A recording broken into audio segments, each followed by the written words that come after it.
This is The Process Shot.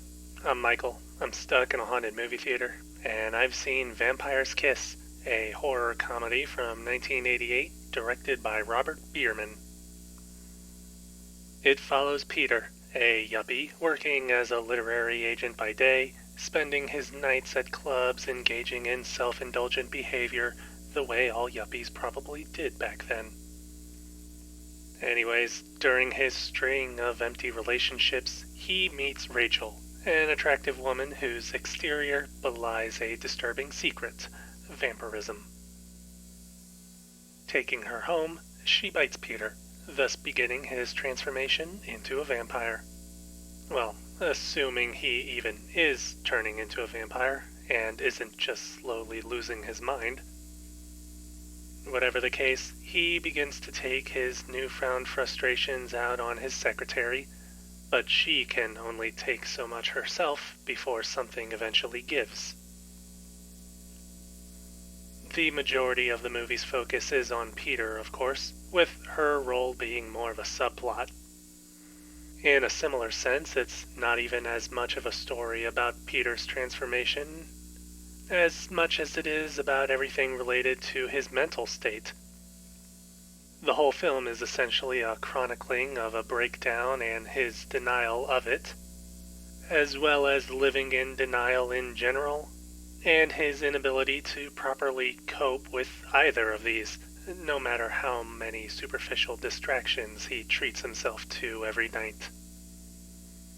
Rather than accept any sort of responsibility or try to seek actual help, he either lashes out towards others or loses himself in fantasy, the latter in itself being split between being in a healthy relationship or living as a vampire's blood supply.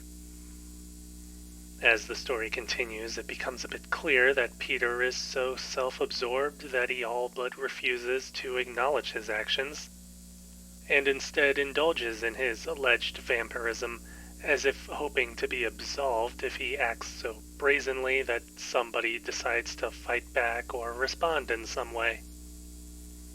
Whatever the case, there's also a more subtle element of a role play in all of this, not only in Peter presenting to be a vampire, but also in how he presents himself as a yuppie, seemingly going through whatever motions he thinks he needs to go through in order to be fully satisfied with his place in society.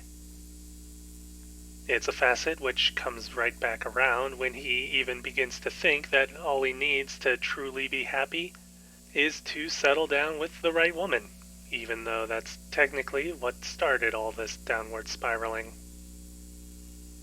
Either way, the story as a whole does manage to convey this greater character arc in a pretty good way. Though tonally it does tend to lean back and forth between a comedic and exaggerated direction and a more dramatic sense of storytelling, both of which do have their place but aren't really blended together all too well here. The technical side of the movie and the overall visual style are generally more practical in approach, but they do play more toward the comedy side of things.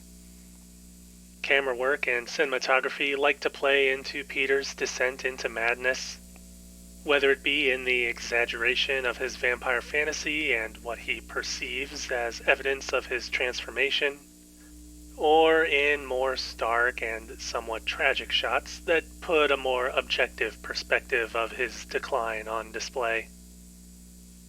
Editing also assists in a few places, mostly when it comes to shifting between reality and fantasy, but also within reality as we get a rather clear contrast between the two, as we see Peter as others perceive him.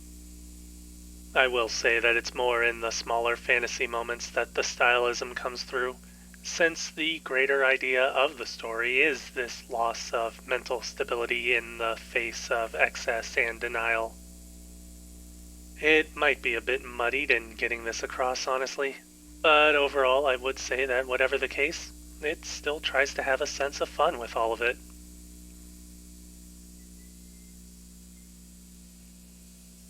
Vampire's Kiss, Robert Bierman, 1988. 3.5 stars. I'd recommend giving it a try.